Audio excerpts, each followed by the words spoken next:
lost my heart and hope to die. Welcome to my dark side. Join me on Patreon to watch up to 5 episodes of this series and others in advance that are live right now. With that said, enjoy.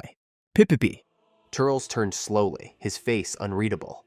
He didn't blink when he saw 5 figures standing before him, each one steady and ready, their bodies saying plainly they wanted to fight.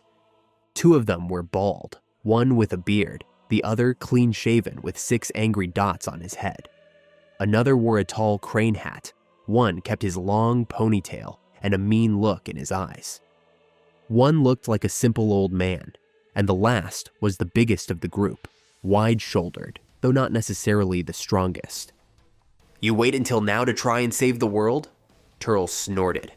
Too late for that. He'd visited many planets, and usually their best warriors came out after the first strike. Now, after he'd already torn through a large part of Earth, these 5 were apparently the best humans had left. Strange, boring, but maybe fun. Tao clicked his tongue and cocked an eyebrow. "Just these 2?" he said. "I expected something bigger." His voice had a cold edge. Roshi and Gohan exchanged worried looks. Tao's strength was real, and his calm, almost bored attitude made both men uneasy. Tao was the sort of fighter few could match. He wouldn't be impressed by 2 strangers no matter what they'd done. In his mind, he could have finished the job himself, faster than the intruders had. "Those 2 nearly wiped out Earth's military, little brother," Tsuru warned. "Don't underestimate them."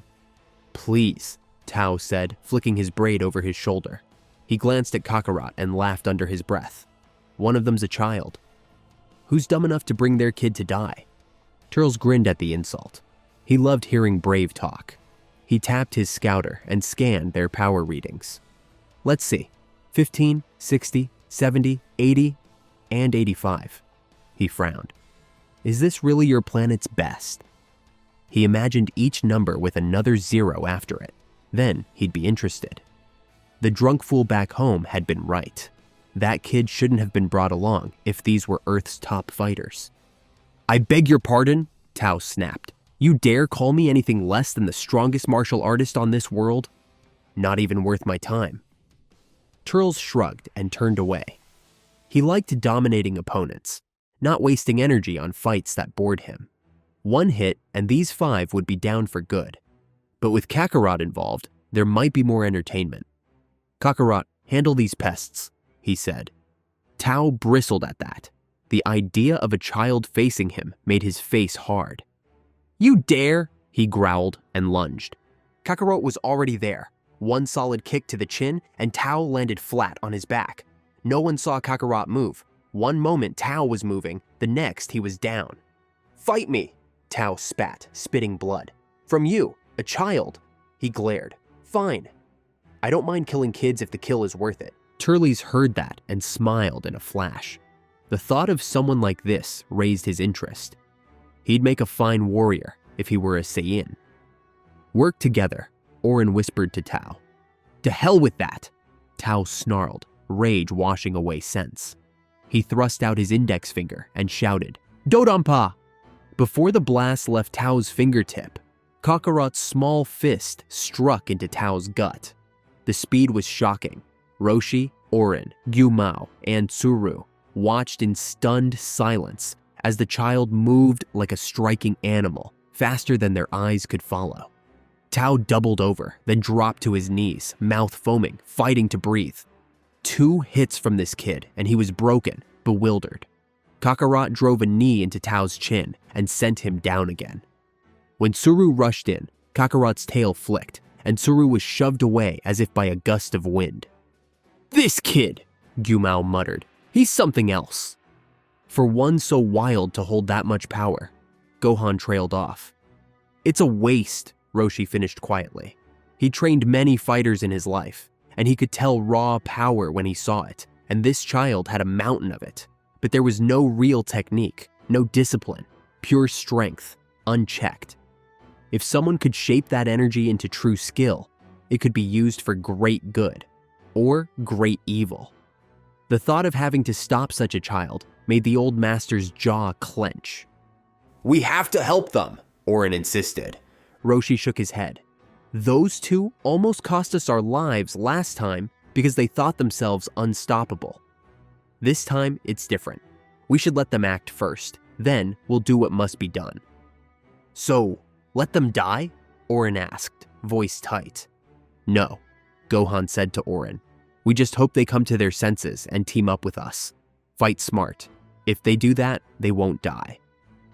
Roshi reached into his robe and handed Orin a small bean. Besides, he said, holding it out, we have these. Orin fell silent the moment the bean was offered. He understood exactly what Roshi meant. The two brothers scrambled back to their feet, faces tight with anger.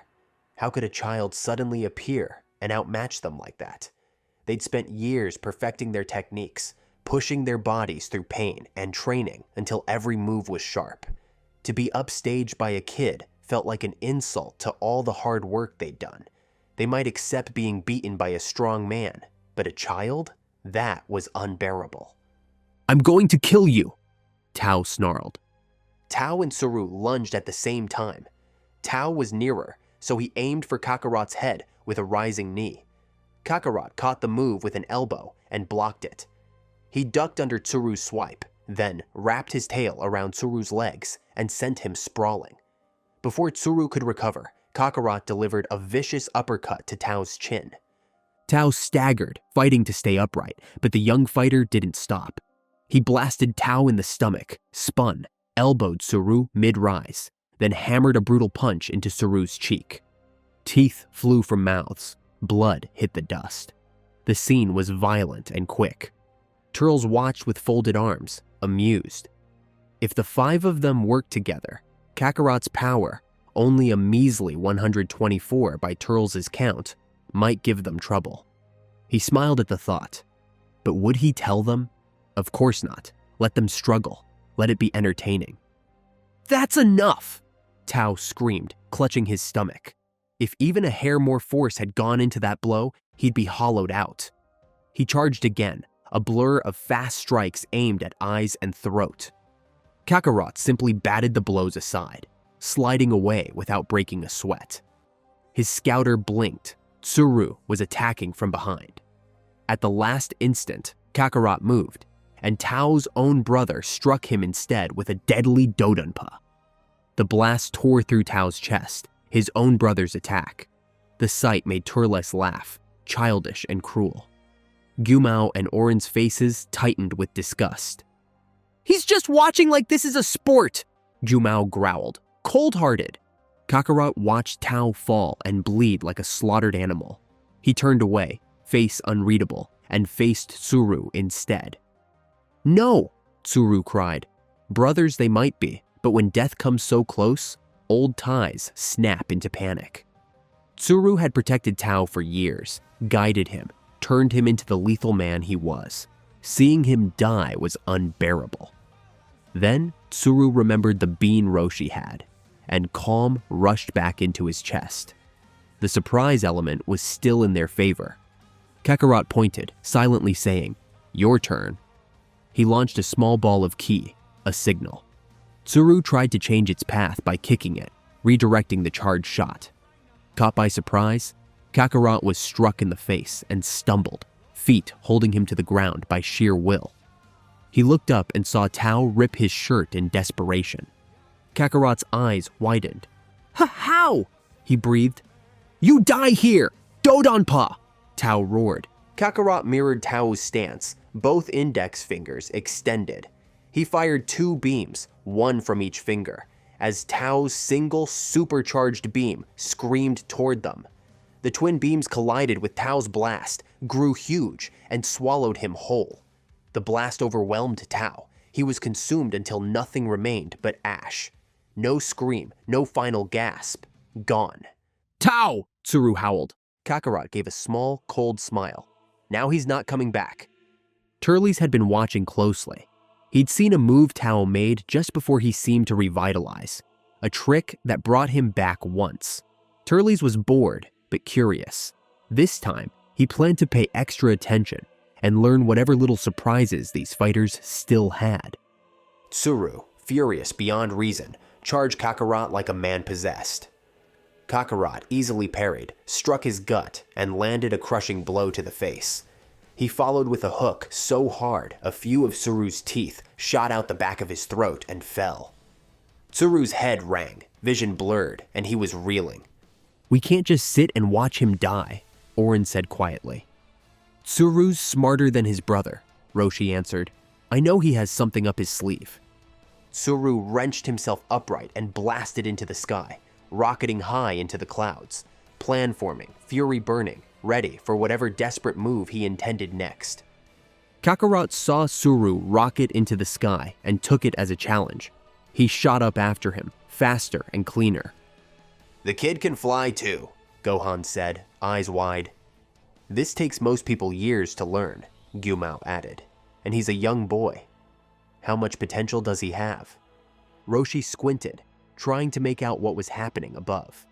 He saw a bright, growing light of energy and felt Tsuru's life force spike. His eyes widened. He wouldn't. "What is he doing?" someone asked. Kakarot didn't think at first. Tsuru hovered, hands pressed together, fingers of one hand to the fingers of the other. Between them, a triangular shape of raw light formed. Roshi's face went pale. Forbidden technique, an attack so dangerous it could kill the user. "Come on, brat, I'll end you right now. Kiko-ho!" Tsuru roared. "Pip pip pip pip." Kakarot froze when his readings spiked. The power was far above his own, and it kept climbing. "Die!" Tsuru shouted. Kakarot didn't have time to move. He screamed as the blast hit, a heat so fierce his skin felt like it was burning off. His armor took the pressure and shattered. Plates cracked and fell away until only ragged clothing hung from him. His back slammed into the ground with a thunderous impact. Then an enormous explosion ripped the air. Turles hadn't expected that. He had never seen anyone raise their own power so quickly inside a ki attack. Kakarot was breathing, barely. Tsuru fell face first, hitting the earth with a heavy thud, and he too was still alive. Turles turned his attention from Kakarot to the dying Tsuru, curious to see the man's last moves. "He got him," Gyumao cheered. "There's no way he survived that." Roshi said nothing, watching hard. Even if Kakarot lived, he'd be weak now, not much of a threat. Roshi hoped Tsuru could save himself. If Tsuru died, their chances shrank fast. "Come on, Tsuru." Tsuru felt his life slipping away. His body dragged like lead. His head was light and his vision blurred. But there was hope. "I just need to..." He fumbled into his shirt. Before he could finish, Turles was there. He stomped down on Tsuru's wrist. The man hissed in pain as Turles bent and snatched the small green bean. "I'll be taking that," Turles said, smiling. "CRAP," Orin yelled. "He's got a senzu." Roshi watched Orin's face harden and knew what the monk was thinking. If Turles understood the bean, if he used it for his allies, it would be disaster. Roshi hated that Orin might act on anger, but he also hoped Orin would. This was no time for rules. "Don't do anything Roshi began, but Orin didn't wait. He leaped forward, fist cocked, teeth clenched. "I won't let you," he shouted. Turles scooped the bean and grabbed Orin's wrist. "I'm afraid you have no choice." Snap! Orin howled, a sound that split the air. His hand crushed under Turles' grip. He fell to his knees, clutching the injured wrist and biting his lip. Turles twisted, wrenching Orin's shoulder until the monk screamed louder. He fell on his side, biting down so hard his mouth bled. Turles kicked. Orin shot upward like a comet, flying hundreds of feet into the dark sky. For a heartbeat, Turles watched him sail. Then, with a casual motion, he ended it. Orin was ripped apart, splattered into pieces as if a great hand had shredded him. Blood and body bits rained down. Tsuru reached feebly for Turles, but he could not move anymore. In seconds, his body slumped, motionless. He was dead. Turles kept his eyes on the others as he walked toward the pit where Kakarot had fallen. He looked down into the black hole, then called up, "You alive, boy?" Kakarot coughed, faint, shallow. Turles listened until he heard it clearly. "Ah, Good. He plucked the senzu he'd taken from Tsuru's wrist and held it up. Eat this if you want to live. Please don't, Gohan begged. Turles turned to face him, arms folded, calm as a judge. He had a new idea, one that might get him what he wanted. I won't, Turles said slowly, if you all tell me where we can get beans. Kakarot shot up from the black hole and came down hard, landing on his feet with a thud that made the dust shudder. He had no armor left, only his boots and ragged undergarments. Even at 5 years old, he was thick and solid, little muscles packing his frame. What was that? He stammered, breath coming fast. He couldn't explain it. The worst of his wounds felt frozen, like they'd stopped bleeding. Scratches lingered, but the deep bruises and whatever internal damage had been rushing back to life, as if something inside him healed. He felt stronger. For a long moment, everyone stayed quiet. No one wanted to tell Turles where the beans came from. If Turles learned that, he'd use them for evil. Turles didn't like the silence. He nudged Kakarot on the shoulder. You ready to jump back in? He asked, voice casual. Kakarot grinned a wide, cheesy smile and wagged his tail. He punched his palms and flexed like a kid showing off. Turles switched his scouter off so no one else could listen in. Then he walked closer, telling the Earth Fighters what they needed to know, but only the part he wanted them to hear. Our people are built for war, he said. When we get hurt, evolution forces a change. After heavy injury, our power can spike. He scanned Kakarot's aura with the scouter as he spoke, brow lifting. He jumped from 124 to 261. He turned the scouter off again. If I'd waited, the boy would have died. These beans, they pull someone back from the edge. They're a weapon we can use. Roshi barked a laugh of anger. So what? We hand them over and you kill us anyway? Turles shook his head. No, I'll make you an offer. Show us where the beans are made and we spare your lives, and what's left of this world. The words sounded too easy. Could a monster like Turles really stop killing just because of a trade? Could they really trust a promise like that? Kakarot's tail stopped wagging. He turned to Turles with hot eyes. But I want to fight, he said.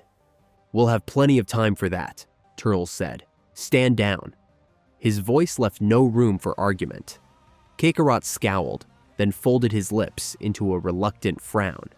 He wanted to show his strength, to crush the last of these defenders, but Turles meant business, and the child fell in line. Fine, Kakarot huffed. They're a waste of time anyway. Turles smiled thinly. Not entirely. You all missed the point. He looked at the Earth Fighters. You don't want more blood on your hands, do you? Jumao's face went red with rage. We can't let monsters like you live, he shouted. The big man leapt forward to strike. Roshi stepped between them, calm but hard. Cool it, he snapped at Jumao. You don't see the bigger picture. Gohan stayed quiet. He understood Jumao's anger, but he also felt Roshi's logic tugging at him. If Roshi chose to bargain, they'd follow. He kept his hands behind his back and watched. Roshi walked up to Turles with no fear. He stood only a few yards from the Saiyan and spoke clearly. I will lead you to the beans, on my word that you stop harming this world and its people. Turles nodded. Exactly that. You give something of value. We give life. I'm a man of my word. He watched the fighters' faces. Gohan looked unsure. The big man, Jumao, glowered. Roshi's hand reached out to seal the pact. Jumao exploded. I won't stand for this, he charged, heart pounding. Kakarot was faster. He slammed a tiny fist straight through Jumao's belly. Blood poured down the child's arm as Jumao crumpled, shock and hurt filling his eyes.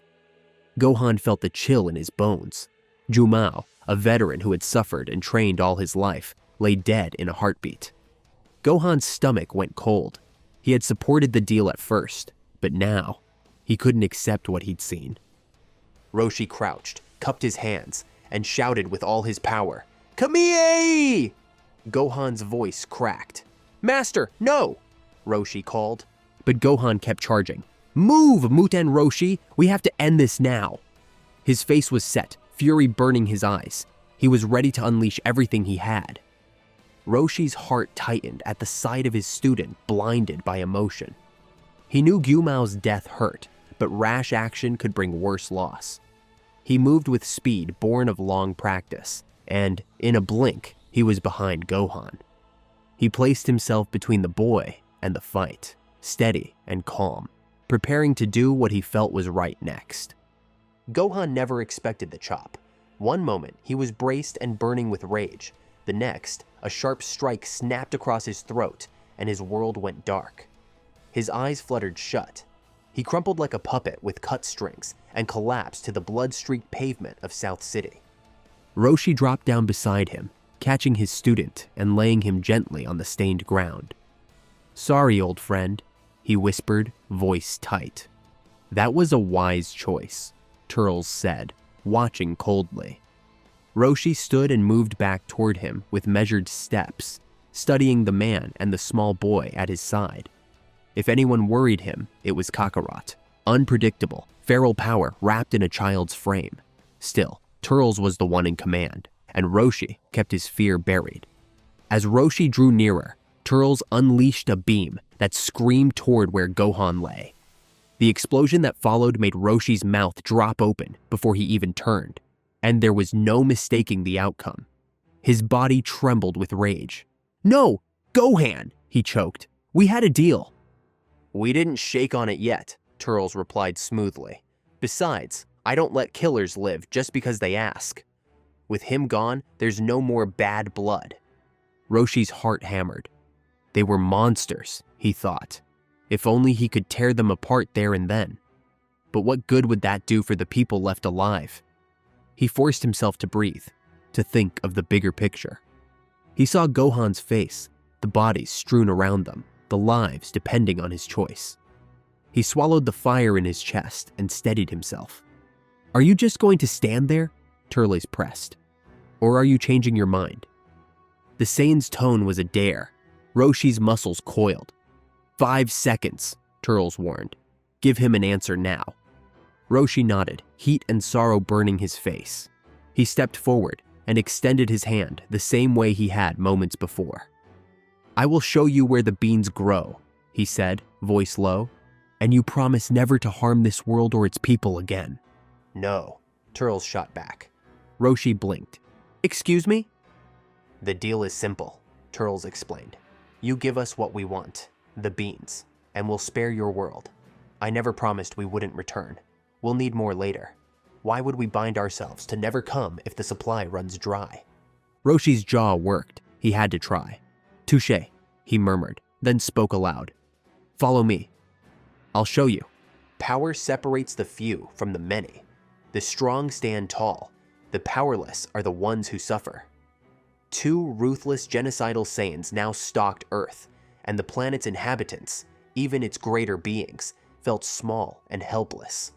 High above, in the quiet watchroom of the sacred tower, Karin, the white cat, leaned on his cane and looked down through the clouds at planet Earth. He saw everything, new things others could not. He sensed the strangers at his tower and hated the chain of events that had led here, but there was little he could do except face them. He was not a warrior. He was a sentinel who understood when to step in and when to step back. Karin turned and spoke without ceremony. "No need for pleasantries.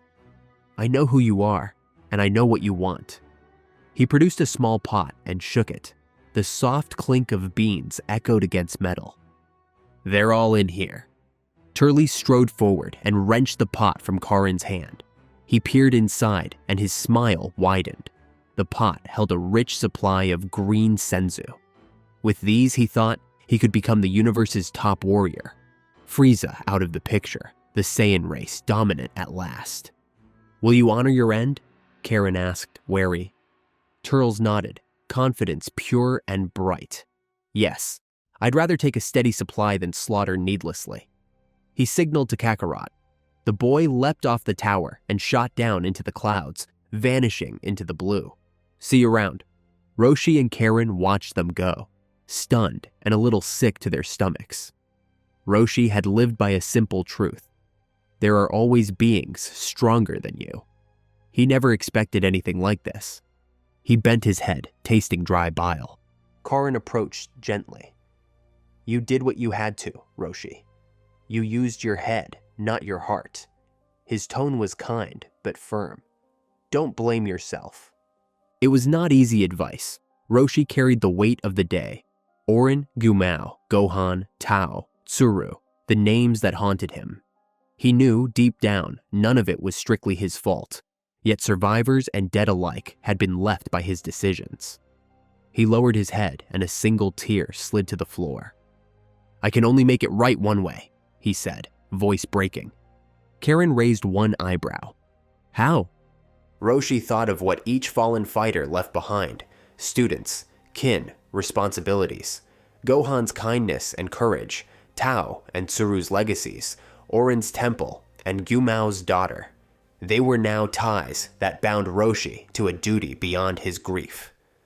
They're all my responsibility now, he whispered. After a rather successful mission, Kakarot is seen counting all the beans on the floor. There's 100. 100? Why, that should last us for months, perhaps a few years, depending on circumstances. Perfect. We shall make do with those in the meantime then. Though it was a success, Kakarot didn't see how.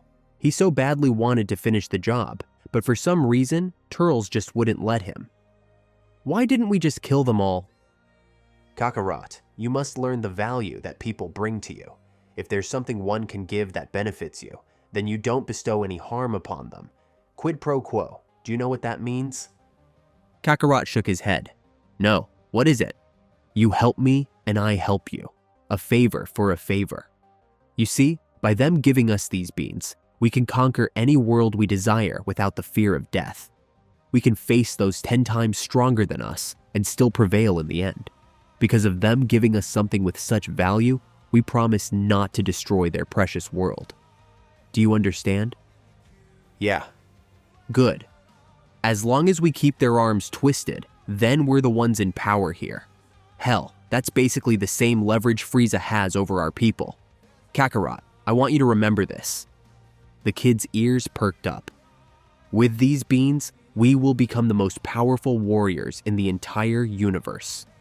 We will be able to overthrow Frieza, as well as the king of our race, to live up to the Saiyan's true potential as a warrior race. Frieza only holds us back, and I sure as hell know that the king doesn't do any better. All he does is listen to whatever that midget has to say to keep us alive. Yet for how much longer? He then shook his head. Regardless, we are now able to build upon this. Before we add anyone though, we must focus on increasing our own strength. We take things step by step, and before you know it, the world and all its inhabitants will be beneath our feet. So we'll get to fight forever? You bet. Kakarot then smiled. I like the sound of that.